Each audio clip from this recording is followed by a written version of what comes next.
নমস্কার বন্ধুরা, স্বাদে গন্ধে ভরপুরে সবাইকে স্বাগত। রাতে ডিনারের জন্য কিছু বানাতে ইচ্ছে না করলে তখন মনে হয় দোকান থেকে একটু তড়কা রুটি কিনে আনা যাক। আবার অনেক সময় মনে হয় এত কষ্ট করে বানাবো, ঠিক দোকানের মতো স্বাদ হবে না। এই সব কিছুর সমাধান আজকে রেসিপিতে পেয়ে যাবেন। আজকে একই ডাল দিয়ে দু ধরনের তড়কা থাকছে। যারা ডিম খেতে পছন্দ করেন না তাদের ভীষণই পছন্দ হবে।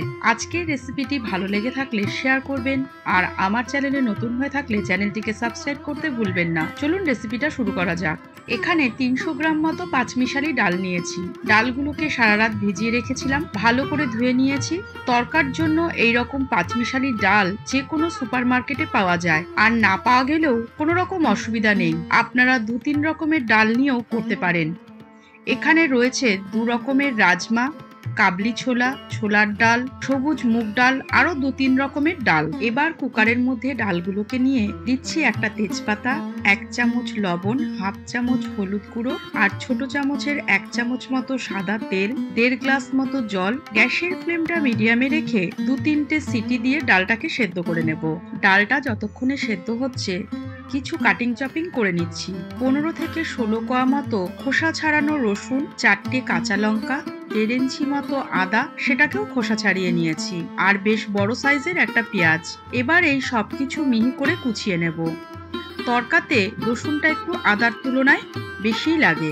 এইদিকে ডালটাও সেদ্ধ হয়ে গিয়েছে, তেজপাতাটা তুলে ফেলে দিচ্ছি। ডালটা এমন ভাবে সেদ্ধ করতে হবে যাতে সেদ্ধও হয়ে যায় অথচ গলেও না যায়। এবার গ্যাসের ওপর একটা ছড়ানো ফ্রাই প্যান বসিয়েছি। এইরকম ছড়ানো পাত্র নিলেই তরকাটা রান্না করতে সুবিধা হয়। দিচ্ছি 25 গ্রাম মতো সাদা তেল। তেলটাকে গরম করে নিয়ে দিচ্ছি কেটে রাখা পেঁয়াজটা। সামান্য পরিমাণে লবণ দিয়ে পেঁয়াজগুলোকে ভেজে নেব।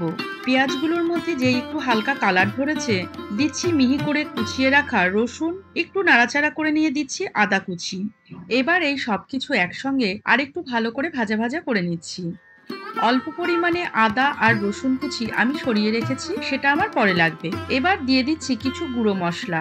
ডালটা সেদ্ধ করার সময় হাফ চামচ মতো হলুদ দিয়েছিলাম, এখন দিচ্ছি ছোট চামচের 1 চামচ হলুদ গুঁড়ো, 1.5 চামচ ধনে গুঁড়ো, 1 চামচ লাল লঙ্কার গুঁড়ো, হাফ চামচ কাশ্মীরি লঙ্কার গুঁড়ো, আর দিচ্ছি বড় সাইজের 2টো টমেটো কুচি। এবার মশলাগুলোকে ভালো করে কষিয়ে নেব। আমি এখানে কোনো রকম জল দিচ্ছি না। টমেটো দেওয়াতে টমেটো আর পেঁয়াজ থেকে যে জলটা বেরোবে তাতেই মশলাটা কষা হয়ে যাবে। গ্যাসের ফ্লেমটাকে মিডিয়ামে রেখে মশলাটাকে মিনিট খানেক সময় ধরে ভালো করে কষিয়ে নিয়েছি। এবার দিয়ে দিচ্ছি আগে থেকে সেদ্ধ করে রাখা ডালটা। ডালটাকে দিয়েও মশলার সঙ্গে খুব ভালো করে আরেকটু কষিয়ে নিচ্ছি। ডালটা কষানো হয়ে গিয়েছে, দিচ্ছি হাফ গ্লাস মতো জল, স্বাদ মতো লবণ, আর কুচিয়ে রাখা কাঁচা লঙ্কা। ঝালটা নিজেদের স্বাদ মতো দেবেন। এবার তরকাটাকে একটু নেড়েচেড়ে দিয়ে মিনিট 2 সময় ধরে ভালো করে ফুটিয়ে নেব, গ্যাসের ফ্লেমটাকে একদম লো করে দিয়ে। তরকার জন্য একটা ভাজা মশলা তৈরি করব। ছোট ফ্রাই প্যানের মধ্যে নিচ্ছি 2টো গোটা শুকনো লঙ্কা, বড় চামচের 1 চামচ গোটা ধনে, 4টে ছোট এলাচ, 3টে লবঙ্গ। শুকনো খোলায় মশলাগুলোকে ভেজে নিচ্ছি। মশলাগুলো থেকে যেই একটা ভালো গন্ধ বেরোচ্ছে নামিয়ে নিয়ে গুঁড়ো করে নেব। এইদিকে তরকাটাও ফুটে গিয়ে অনেকটাই ঘন হয়ে গিয়েছে। দিচ্ছি ছোট চামচের হাফ চামচ মতো চিনি। চিনিটা তরকার স্বাদটাকে ব্যালেন্স করবে। ভাজা মশলাটা 1 মুঠো মতো ড্রাই রোস্ট করে রাখা কসুরি মেথি গুঁড়ো করে, আর বড় চামচের 1 চামচ ঘি। আমি এখানে 1 চামচ ঘি দিয়েছি, আপনারা চাইলে বেশিও দিতে পারেন। এই সব কিছু দিয়ে তরকাটাকে আরো একটু ফুটতে দেব। এতে মশলার সব ফ্লেভারগুলো তরকার মধ্যে ঢুকে যাবে। এইদিকে 100 গ্রাম মতো পনির ছোট টুকরো করে কেটে নিচ্ছি। পনিরগুলোকে একদম ছোট ছোট টুকরো করেই কাটতে হবে, তবেই খেতে ভালো লাগবে।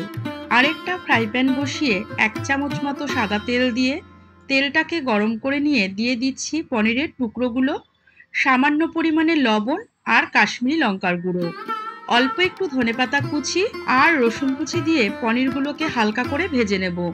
খুব বেশি ভাজলে পনিরগুলো শক্ত হয়ে যাবে। এইদিকে তরকাটা হয়ে গিয়েছে, নামাবার আগে দিচ্ছি বেশ অনেকটা পরিমাণে ধনেপাতা কুচি। তরকাটাকে আমি একটু ঘনই রেখেছি, কারণ তরকা একটু ঘনই খেতে বেশি ভালো লাগে। তৈরি হয়ে গিয়েছে আমার আজকের ভেজ তরকা বা প্লেন তরকা। এবার নামিয়ে নিচ্ছি। এইদিকে পনিরগুলো ভাজা হয়ে গিয়েছে। এবার কিছুটা পরিমাণে প্লেন তরকা পনিরের মধ্যে দিয়ে একটু নাড়াচাড়া করে নিয়ে দিচ্ছি হাফ গ্লাসের থেকেও কম জল। জলটাকে দিয়ে পনিরের সঙ্গে তরকাটাকে খুব ভালো করে ফুটিয়ে নেব। যাতে তরকার ফ্লেভারটা পুরোপুরি পনিরের মধ্যে ঢুকে যায়। নামাবার আগে দিচ্ছি আবারও একটু ধনেপাতা কুচি। আমার পনির তরকাও রেডি। যারা এগ বা চিকেন তরকা খেতে ভালোবাসেন না, তারা কিন্তু এই পনির দেওয়া তরকাটাও একবার ট্রাই করতে পারেন।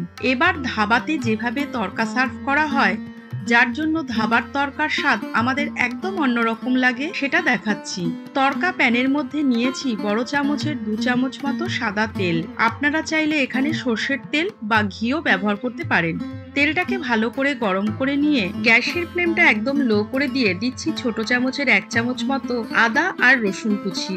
একটু হালকা ভেজে নিয়ে দিয়ে দিচ্ছি ছোট চামচের 1 চামচ কাশ্মীরি লঙ্কার গুঁড়ো। এটাতে কোনো রকম ঝাল হবে না, একটা ভালো কালার হবে। এবার এই গরম তেলটা দুটো তরকার উপরেই ঢেলে দিচ্ছি। তৈরি হয়ে গেল আমার ধাবা স্টাইল প্লেন তরকা ও পনির তরকা। এবার এই তরকা আপনারা আপনাদের পছন্দ মতো ঘরে তৈরি করা রুটি বা রুমালি রুটির সাথে সার্ভ করতে পারেন। রুমালি রুটির রেসিপি আমার চ্যানেলে দেওয়া আছে, চাইলে একবার দেখে নিতে পারেন।